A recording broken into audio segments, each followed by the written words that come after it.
Today, we are diving into memory. You know, that thing you swear you have until someone asks you what you had for lunch today, and suddenly your brain goes, error 404, information not found. So buckle up, because we are about to explore why you can remember every single word to a song from 10 years ago, but not where you put your keys 5 minutes ago. In today's video, we are covering 4 things. What memory actually is, the types of memory your brain uses every single day, how memories are stored and why some last forever while others vanish instantly, and why we forget. Plus, as always, we close with our mind fact. Let us begin. Let us start with the basics. What even is memory? According to psychology, memory is a cognitive process by which information is encoded, stored, and retrieved. Now, most people think memory works like a camera. Something happens, your brain records it. You press play when you need it. Memory is not a recording. Memory is a reconstruction. Every time you remember something, your brain is rebuilding that moment from scattered pieces, from fragments, from whatever it managed to hold on to at the time. And sometimes it fills in the gaps with things that were never even there. Your brain is essentially a very confident storyteller who occasionally makes things up and then absolutely refuses to admit it. As discussed in the definition, memory has 3 stages. Encoding, this is when your brain decides whether information is worth remembering. Storage, where your brain actually keeps the information. Retrieval, when you actually try to access the memory and use it. Think of it like this. Encoding is putting groceries in your car. Storage is keeping them there on the drive home. And retrieval is realizing you left the eggs in the parking lot. Fun times. Now let's move on to types of memories. Your brain does not have one single memory system. It has 3, and they work together like floors in a building. Ground floor is sensory memory. This is the most immediate, shortest-lived form of memory you have. Every single second, your senses are being bombarded with information. Sights, sounds, smells, touch, taste. Sensory memory holds all of that, but only for a fraction of a second. It takes a quick snapshot of everything around you, and then almost immediately deletes it. There are 2 types worth knowing. Iconic memory, the visual type, lasts about half a second. Echoic memory, the auditory type, lasts about 3 to 4 seconds. Echoic memory is why you can say "what" to someone and then answer your own question before they repeat themselves. Now, first floor is short-term memory, also called working memory, for when psychologists want to sound impressive at parties. This is where information hangs out for about 15 to 30 seconds, unless you actively do something with it. It is like a waiting room for your thoughts. Short-term memory can only hold about 7 items at a time, plus or minus 2. And then, the top floor, long-term memory. This is where everything you actually know lives. Your earliest childhood memory, every language you speak, how to ride a bicycle, the face of someone you loved, every word of that song you have not heard in 10 years. Long-term memory has no known limit in capacity and no confirmed expiry date. Your brain has essentially unlimited storage, unlike your phone, which is currently full because of 4,000 screenshots you will never look at again.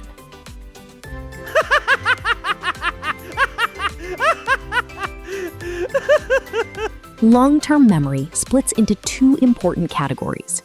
The first, explicit memory, also called declarative memory. Things you can consciously recall and say out loud. It has 2 subtypes. Episodic memory, your personal experiences and events, your first day of school, your last birthday, what happened yesterday. Semantic memory, facts and general knowledge, the capital of France, what the hippocampus does, who Sigmund Freud was. The second, implicit memory, also called non-declarative memory. Things your body knows without you being able to explain how. How to ride a bicycle, how to type without looking at the keyboard, how to swim. The irony? Your brain will perfectly remember every word of a romantic song from 2009. That is semantic and procedural memory working together beautifully, but completely forget your friend's birthday. Priorities, brain. Priorities.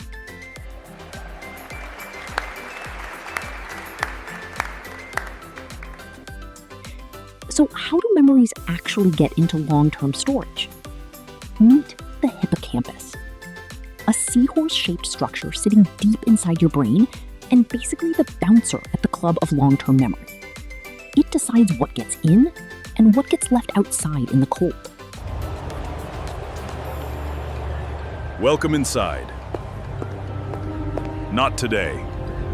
Move along. The hippocampus is crucial for forming new memories, especially episodic ones. Damage it, and you get anterograde amnesia, the inability to form new memories.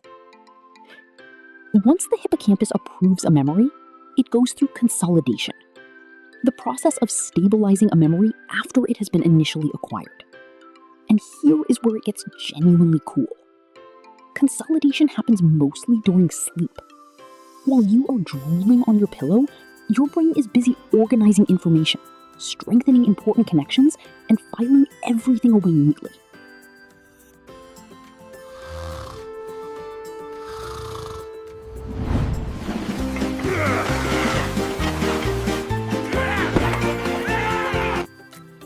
This is why pulling an all-nighter before an exam is like trying to save a document on a computer that is crashing.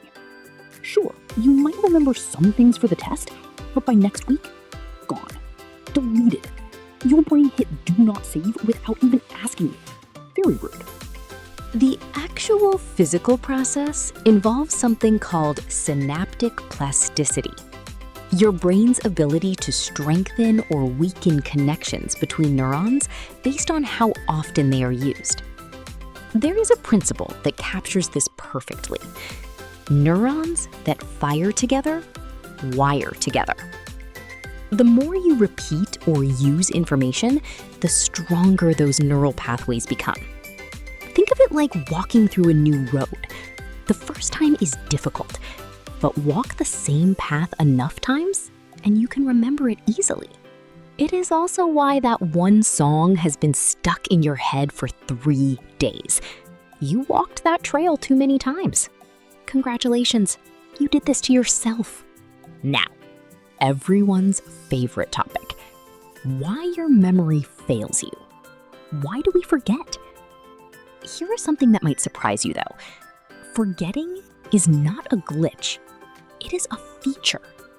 Your brain needs to forget things to function properly.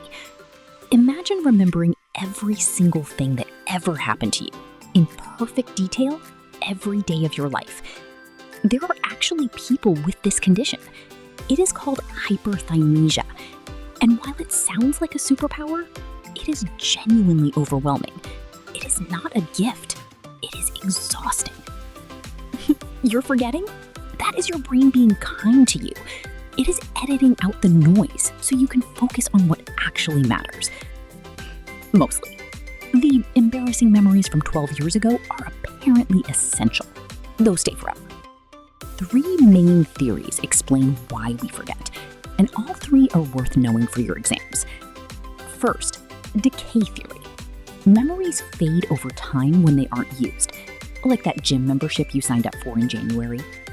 Hermann Ebbinghaus mapped this out with his forgetting curve, showing that without review, we forget approximately 70% of new information within 24 hours. Second, interference theory. Memories compete with each other.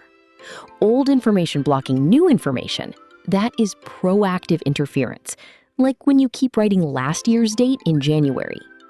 New information blocking old? That is retroactive interference. Learn a new phone number and suddenly you cannot remember the old one.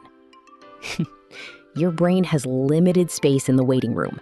When new memories arrive, old ones quietly get shown the door. Third, retrieval failure. The memory is in there. You just cannot find it. This is the tip of the tongue phenomenon. You know it. Your brain is just buffering. It happens when retrieval cues are missing, the triggers that help you access what is stored. Context matters enormously. A smell, a place, a song, walking back into the room where you first learned something. Okay, activity time. And this one is going to catch your brain doing exactly what we have been talking about. I am going to read you a list of words. Just listen. Do not write anything yet. Okay. Bed, rest, tired, dream, snooze, blanket, nap, yawn. Now, write down every word you can remember. Take your time. Done? Tell me, did you write down the word sleep? Because sleep was not on the list. I never said it. But the majority of people write it down anyway. Because every single word on that list was connected to sleep, and your brain filled in the gap. It reconstructed. It assumed. It confidently remembered a word that was never there. That is not a trick. That is just how your memory works, every single day.